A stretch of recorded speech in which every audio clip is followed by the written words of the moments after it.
I started paramotoring, it opened me up to myself and made me feel free.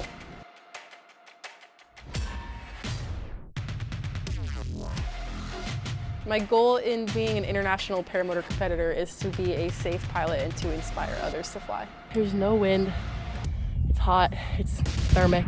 I've got some great brands backing me. I'm an Ozone team pilot and I fly for Limitless Paramotors. But it's good to be in different conditions, testing out different strategies in the air for, if I want to be upwind, downwind, where I want to make my turns, the approach and all that. And then also, obviously, really dialing in the glide slope of this wing. With less than 2 weeks to this endurance competition, I'm feeling excited and nervous.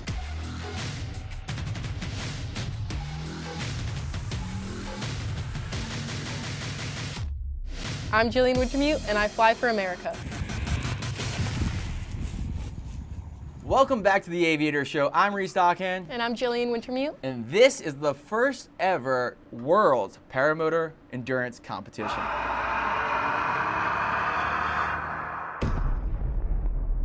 Just in case you're new to this channel, we have Jillian here. She's our school manager at Aviator Paramotor. I've got to watch her as she grew in her paramotoring career, and she's taken the next step of going to Europe to compete in the world's first ever endurance paramotor competition. Great to have you on the show. You started your paramotor training with us a couple years ago. Why don't you talk us through your journey and what your goals are with this endurance paramotor competition? So I started flying 3 years ago, and obviously it completely changed my life. I went from being a very shy, quiet, reserved person to then becoming a paramotor instructor, kind of absolutely absorbing myself in the paramotor world, constantly surrounded by other pilots, teaching new people how to fly. And in my progression, I've found a love for just continuing to spread the paramotor community, specifically getting more women into the sport. And so I've had a lot of really great opportunities, met a lot of great people in the sport, and it's led me into the road of competitions. And my ultimate goal for competing is just to represent the USA in the international world, which is where a lot of the competitions happen, but then also to just get myself and another competitor, Leah, out in the competition world to inspire more women to get into the sport. It's so cool. I mean, to be a part of your journey, I got to watch you go in your first tandem. I filmed and edited that video, and to see you push the limits, just being the best paramotor pilot that you can be. You just focus on all the core things with your lean back, taking the right steps, not rushing ahead, not going full acro right away. Take the next journey, which is across the pond. It's going to be in the UK. Yep. This is your first time traveling international? Not really? No, I've traveled internationally, but my first time flying paramotors out of the country. All right, a lot of logistical issues with stripping that motor down, getting it across. Good luck on that. Yeah.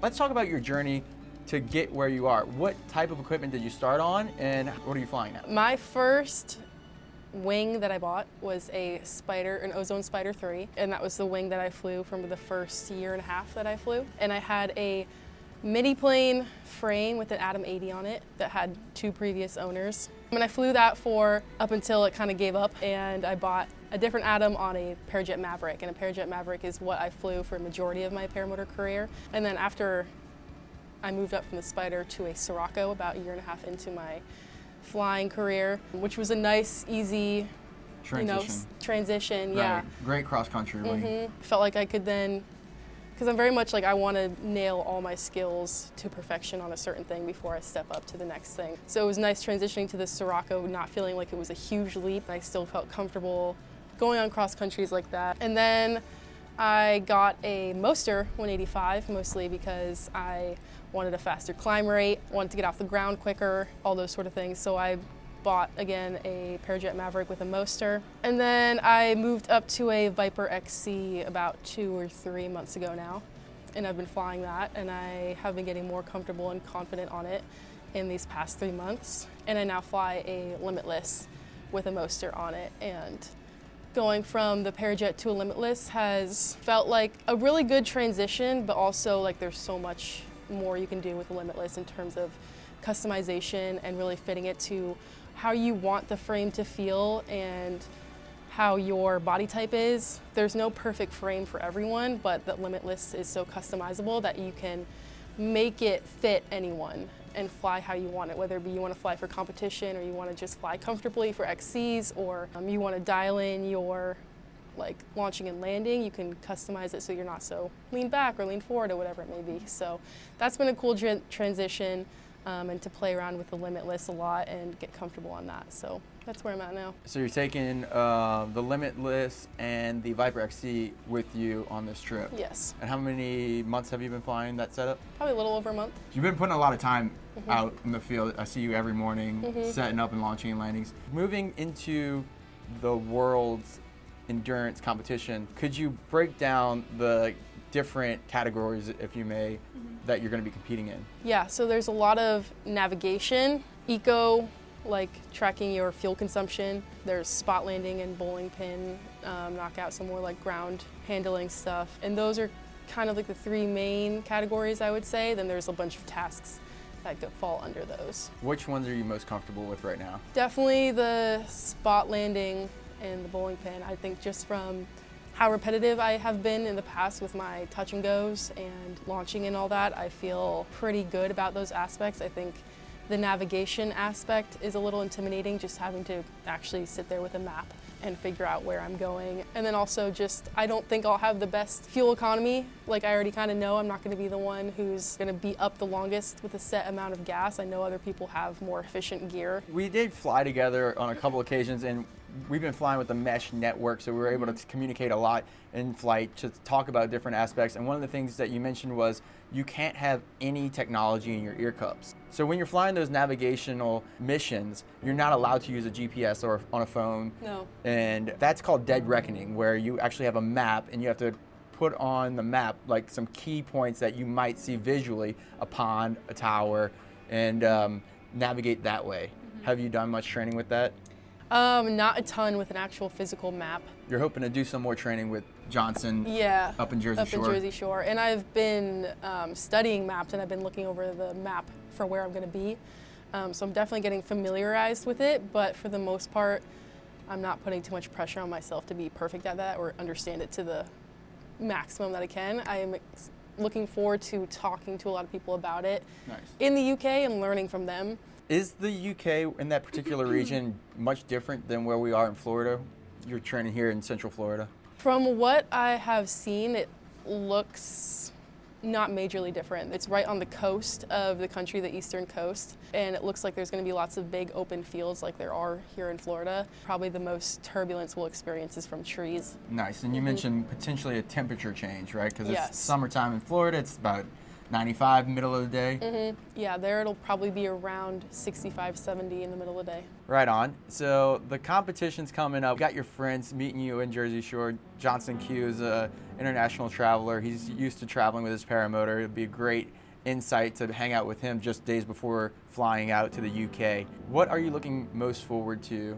I'm just looking forward to having the new experience. It's good to have goals in flying Paramotor because yeah, it's fun to do, but if you have something you're striving for and trying to learn and grow, it just makes it more fun, at least for me personally. So I'm looking forward to just stepping into this new world and meeting all these new people who do train, because I've heard there are people that like, all they do is train. And then there are people who just do it more recreationally. So I look forward to meeting more people in the paramotor community from across the entire world, seeing how they perform and how they are flying, and what their skills are, and just learning more about navigation and also flying in England. Sounds really fun.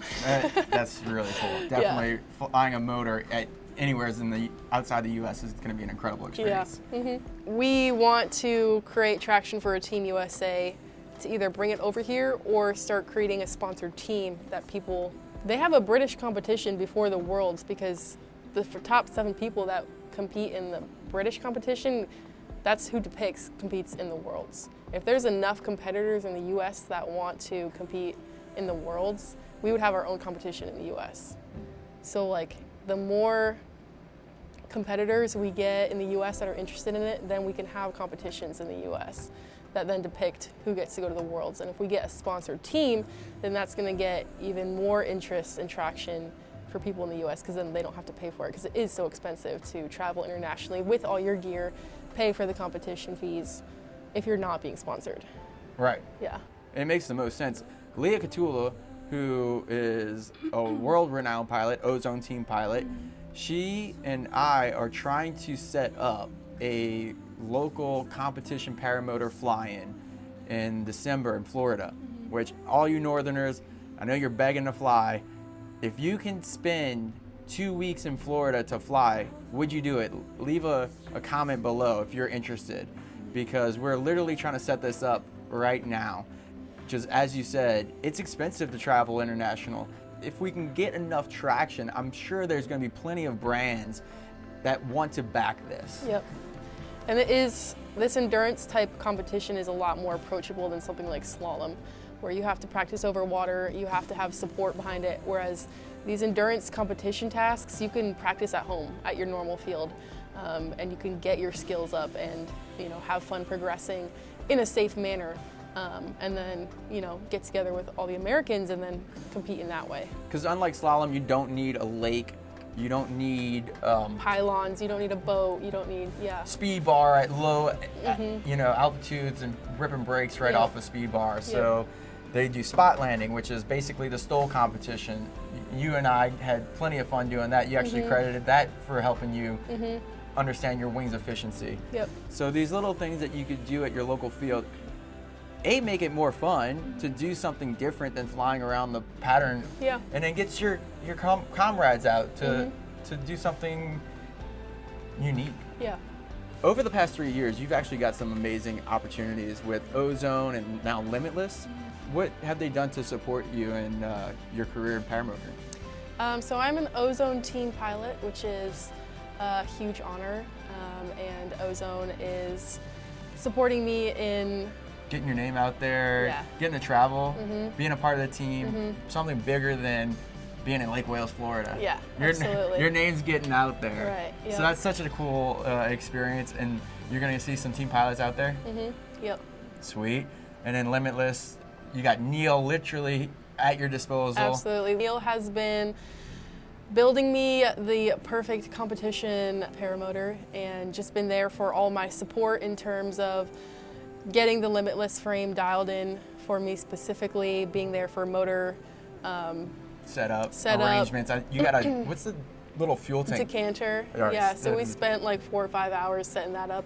And then the following days of me flying it, we had to do even more maintenance on it to really dial it in. So he's been there for me every step of the way, offering me support, and I know if I'm in England and I call him up, he'll answer me and help me with whatever. Yeah, it's pretty awesome to have like a factory ride where basically you have any questions, call up Neil. You're in an international competition. We're going to try to make sure that you're set up in any way to limit any failure. Yeah, he's going to make sure I'm sent with all the tools I need, maybe some spare parts that may be needed as well. So yeah, he's really hooking it up. That's Jillian Wintermute. Cheer her on as she's going to go to the UK to be in the first ever World's Endurance Paramotor Competition. What's some ways that the viewers can follow you? You can follow me on Instagram at Gillian Wintermute. That's pretty much my only social media I use, or on the Aviator Show. So we're actually going to try to do a live stream. Bring it back. It's been about 2 years since Eric has done the last Aviator live stream.